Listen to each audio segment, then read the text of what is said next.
Hello friends, welcome to Santosh talks. నేను ప్రతి video episode తర్వాత ఎవరు హిట్ ఎవరు ఫట్ అంటే ఆ ఎపిసోడ్లో ఎవరైతే టాప్ పిక్స్ అందులో ఎవరు నెగిటివ్ అయ్యారు ఎవరు పాజిటివ్ అయ్యారు అనేది ప్రతిదీ క్లియర్గా అనాలిసిస్ చేస్తాను. సో ప్రతి ఎపిసోడ్ తర్వాత నా వీడియో ఉంటుంది, ఛానల్ సబ్స్క్రైబ్ చేసుకోండి మోర్ అప్డేట్స్ కోసం.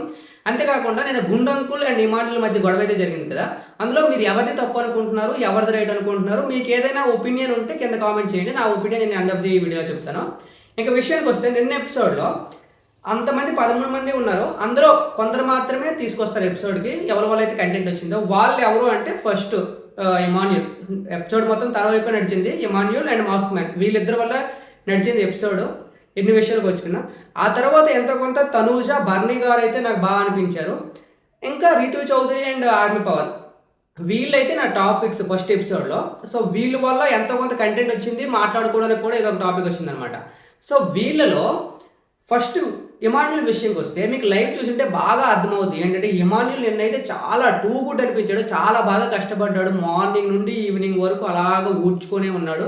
సో బిగ్ బాస్ టీం కూడా తనని కావాలని చేయించిందా లేకపోతే తన కంటెంట్ కోసం అలా చేయించిందా అనిపించింది. ఎందుకంటే ఇప్పటి వరకు జరిగిన బిగ్ బాస్ ఎపిసోడ్స్లో ఎప్పుడు అవుటర్స్ వచ్చి డ్యాన్స్ వేయరు మార్నింగ్ సాంగ్కి. సో వాళ్ళు వచ్చి ఆ బ్లాస్ట్లు చేయడం వల్ల మొత్తం గార్డెన్ ఏరియా మొత్తం చెత్త అయింది కదా. సో అది ఎందుకు అయింది, దానివల్ల ఇమాన్యులే కదా క్లియర్ చేయాలి. దాన్ని కూడా బిగ్ బాస్ కోరిన వారే చెప్పాడు అనమాట, ఈ గార్డెన్ ఏరియాని ఎవరు క్లీన్ చేస్తారు, ఇమాన్యుల్ ఎంత టైం పడుతుంది అని. ఇండైరెక్ట్గా ఇమాన్యుల్ కంటెంట్ కోసమనే ఏదో సపోర్ట్ అయితే ఇస్తారు. ఎందుకంటే ఎవరి వల్ల అయితే కంటెంట్ రావాలో వాళ్ళు కొంచెం సపోర్ట్ అయితే బిగ్ బాస్ ఉంటుంది అనమాట. సో ఈ విషయంలో ఇమాన్యుల్ మార్నింగ్ నుండి కష్టపడుతున్నాడు, అది ఓకే. ఇంకా మాస్క్ మ్యాన్ నాకు ఫస్ట్ హాఫ్ ఎపిసోడ్లో కూడా ఫస్ట్ హాఫ్ అంతా మాస్క్ మ్యాన్ అర్థం కాలేదు, కానీ ఒక చాలా పాజిటివ్ అనిపించాడు. కైండ్ హార్టెడ్ ఏమో అనిపించింది. ఎందుకంటే ఎంత కోపం ఉన్నా ఎంత పాయింట్ టు పాయింట్ మాట్లాడుకున్నా తను బిహేవ్ చేసే విధానం, అంటే కొన్ని వర్డ్స్ అయితే గుచ్చి అంటున్నాడు, నోటి నుండి ఫుడ్ తీసుకోను, ఏమైనా ఏదైనా బ్లేమ్ వస్తే నేను తీసుకుంటాను, కానీ నోటి నుండి ఫుడ్ అయితే నేను తీసుకోను, ఫుడ్ లేకుండా ఉండడం అది తప్పు. అంటే చాలా జెన్యున్గా మనం అవుట్ సైడ్ ఎలా మాట్లాడుతాం, ఎవరి దగ్గరైనా ఫుడ్ తీసుకున్నా ఎవరికైనా కొంచెం ఆకలి విషయంలో కొంచెం బాధపడుతున్నా మనం చూడలేం కదా. అలాంటి కైండ్ హార్టెడ్ అయితే నాకు అనిపించాడు మాస్క్ మ్యాన్. కానీ అలా వెళ్తూ ఒక తనూజ ఒక పాయింట్ అయితే చెప్పింది, అది అందరూ చాలా కన్ఫ్యూజ్లో ఉన్నారు. ఎందుకంటే ఫుడ్ వీళ్ళు ఇస్తున్నారు ఓనర్స్, టెనెంట్స్ తీసుకోవడానికి భయపడుతున్నారు. ఎందుకంటే బిగ్ బాస్ రూల్ పెట్టడానికి దాని వెనక ఏదో కారణం అయితే ఉంటుంది. ఇప్పుడు ఫుడ్ ఆపేసి ఉన్నాడు అంటే దాని తర్వాత ఫుడ్ ఇచ్చాడు, సో అలాంటి కారణాలు ఉంటాయని సెలబ్రిటీస్కి ఆల్రెడీ తెలుసు. కానీ కామనర్స్ ఏంటి, ఆ ఫుడ్ ఇవ్వకపోతే మేము నెగిటివ్ అయిపోతామేమో అని ఒక సెన్స్తో వీళ్ళు ఏం చేస్తున్నారంటే వాళ్ళు ఫుడ్ మంచితనంతో ఇస్తున్నారు. కానీ కామనర్స్ అలా ఆలోచించిన వాళ్ళ సెలబ్రిటీస్ మాత్రం అలా తీసుకోవట్లేదు అనమాట. ఏమో బిగ్ బాస్ రూల్స్ మనం ఎందుకు ఇది కట్టడం, ఏమైనా జరిగితే మళ్ళీ బిగ్ బాస్ చేసే పనిష్మెంట్కి అందరూ కారణం కావడం అనే ఒక ఆలోచనతో వాళ్ళైతే ఒక పాజిటివ్ వేలోనే ఉన్నారు. సో వీళ్ళకి తప్పట్లేం వాళ్ళకి తప్పట్లేం, అందరూ కరెక్టే అక్కడ. సో ఆ మాస్క్ మ్యాన్ ఎంత పుష్ చేసినా ఎవరు వినకపోతే తనూజ వచ్చి ఒక స్టాండ్ తీసుకున్న ఒక వర్డ్ అయితే చెప్పింది.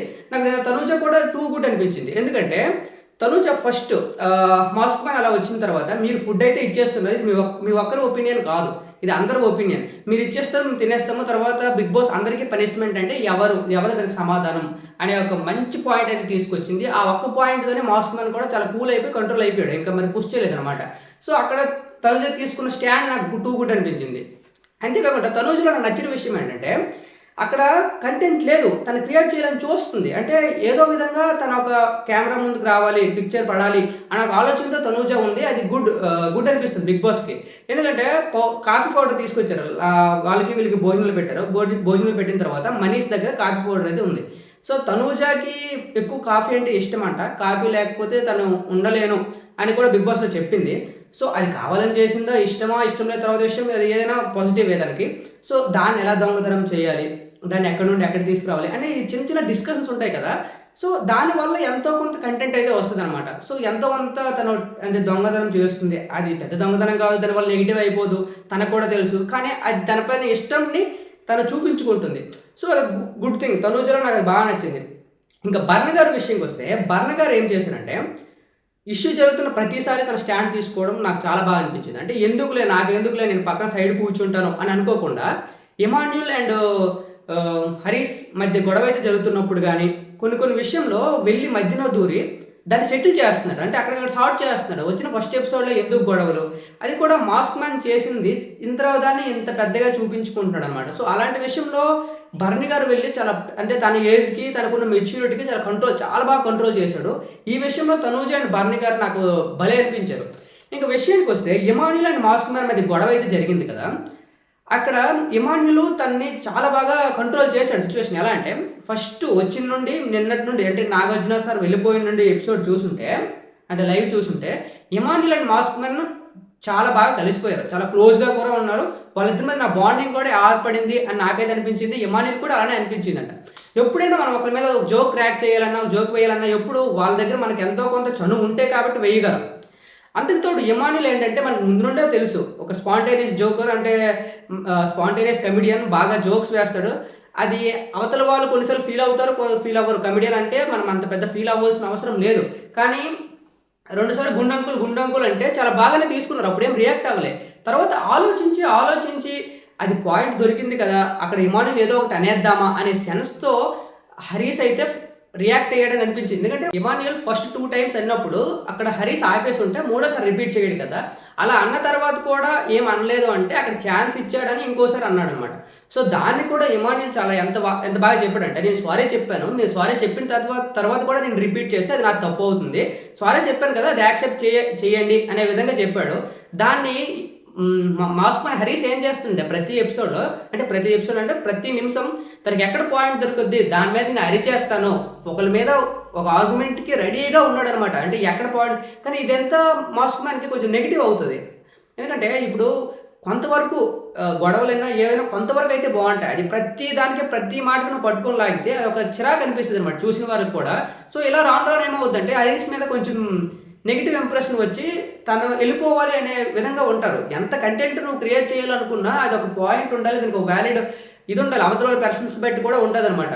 సో నీకు ఇష్టం వచ్చినట్టు ప్రతి పాయింట్ ఆర్గ్యుమెంట్కే వెళ్ళిపోతాను, అతను కూడా క్షమాపణ అడిగినా నువ్వు క్షమించను, నీకు ఇష్టం వచ్చిన అరిచేస్తాను అంటే అది కరెక్ట్ కాదు. రీతూ చౌదరి ఆర్మీ పవన్ కళ్యాణ్ వీళ్ళిద్దరూ లవ్ ట్రాక్ చిన్నగా చిగురిస్తుందా అని అయితే అనిపించింది. విష్ణుప్రియ బాటలో రీతూ చౌదరి బిగ్ బాస్ 9కి వచ్చిందేమో అని ఫస్ట్ ఎపిసోడ్లోనే నాకు అనిపించింది. మీరు చూసుంటారో లేదో, ఫస్ట్ ఎపిసోడ్ డిస్కషన్స్ అయితే జరుగుతున్నాయి ఎవరికి ఎవరికి. అలాంటి ఎపిసోడ్ జరుగుతున్నప్పుడు రీతూ చౌదరి ఆర్మీ పవన్ కళ్యాణ్ వైపు ఇలా చూసి చాలా క్యూట్గా చూస్తుంది అనమాట. అప్పుడే నేను అనుకున్నాను ఇలాంటిది ఏదో ఉంటుంది అని. నిన్న ఎపిసోడ్లో అది బయటకు వచ్చింది, చూద్దాం ఇది ఎంతవరకు వెళ్తుందో. సో విష్ణుప్రియ కూడా సేమ్ బాటలో వెళ్ళింది, సో ఆ బాటలోనే రీతూ చౌదరి వెళ్తుందా క్వశ్చన్ మార్క్. మీకేమనిపించింది ఈ లవ్ ట్రాక్ ఎంతవరకు వెళ్తుంది? లవ్ అని చెప్పలేం, చిన్నపాటి టాస్క్లో ఆడారు, కానీ ఇది కనిపిస్తుంది ముందుకు వెళ్తుంది అని. సో ఇది రీతూ చౌదరి ఎంతవరకు ఎవరి దారి ఎవరి ఇష్టం వాళ్ళది, ఎవరు ఏ విధంగా కంటెంట్ క్రియేట్ చేయాలనుకుంటారో అది వాళ్ళ ఇష్టం బిగ్ బాస్లోకి వెళ్ళిన తర్వాత. సో అది మనకి ఎంతవరకు అట్రాక్ట్ చేస్తుంది అనేది విషయం అనమాట అక్కడ.